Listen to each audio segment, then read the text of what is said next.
Panibagong araw para sa bagong luwal, wala pang muwang at nalalaman. Mga mata na katamtaman pa lang ang naaaninagan. Laging inaantabayanan, di sila maganda o gaga. Pag ngumawa na, hirap mapatahan. Di pa gumagana, yaong pang unawa upang mapaliwanagan. Mas dapat munang paarawan. Tagal ko ring tulog bago patuluyan na masipat tong mundo. Kakapagod nga naman ang makipag-unahang maging supling at mabuo. Sa simula pa lang likas na yatang magulo. Sinulit sa noo kapag sinisinok.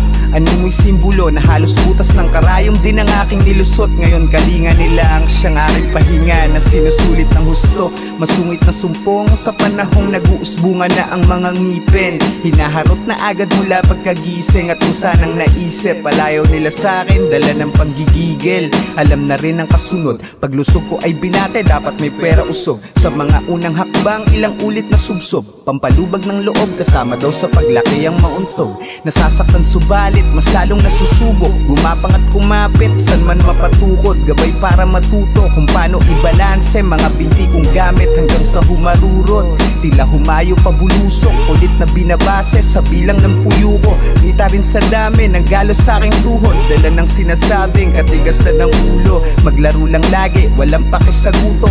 Basta makasali, asarin man pagburot.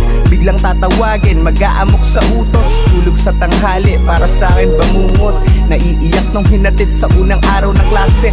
Naninibago at apag pang makibahagi. Hanggang sa manlimahid ang uniforme sa dumi na siya na rin magsasabi kung gaano ba kaligalig. Di naglaon, naging maayos at nagkaroon din ng panlasa. Sa pagbabaro, naging magarbo sa pinupormahang pantasya. Dahan-dahang lumaswa ang pagnanasa. Pagbabagong magbabaon pa ng mas maraming sala na kadalasang nagmumula sa tukso ng pakikisama. Panibagong araw, panay kabulastugan. Kala mo lahat ay nalalaman. Kapusukan na siyang ugat ng kasalanan. Mapariwaraman, laging inaantabayanan. Di sila maganda o gaga. Pag gumagala, di malaman kung nasan. Hanggang lumala, madalas inuumaga. Masaya pang sinasayang ang panahon ng kalakasan. Ang hina ko sa'yo, ilan lang sa salita na madaling nagpatango. Pakitungo'y tinimbang, kaya puro pabigat naman ang sermong natamo. Naging mas malapit pa kung saan pinapalayo. Sa gimik at lango, sarili bilanggo. Hithitan o lago, minsan may mga tagpong naging umaatikabo. Lahat nag-umpisa at nagmula lang din sa mga tikimang patago.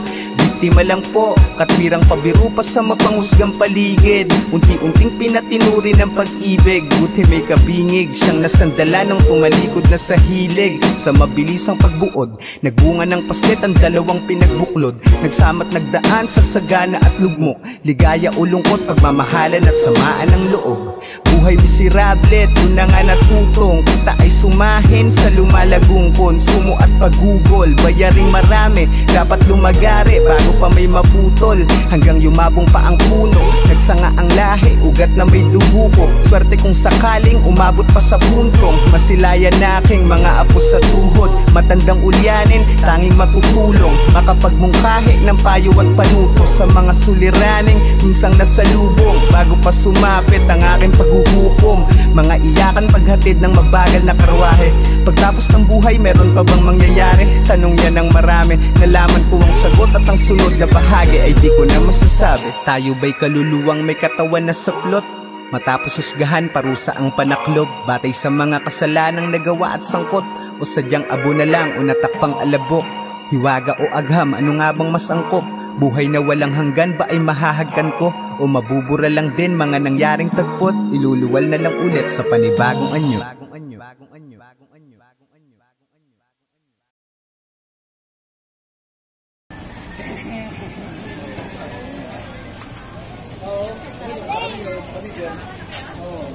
Tay.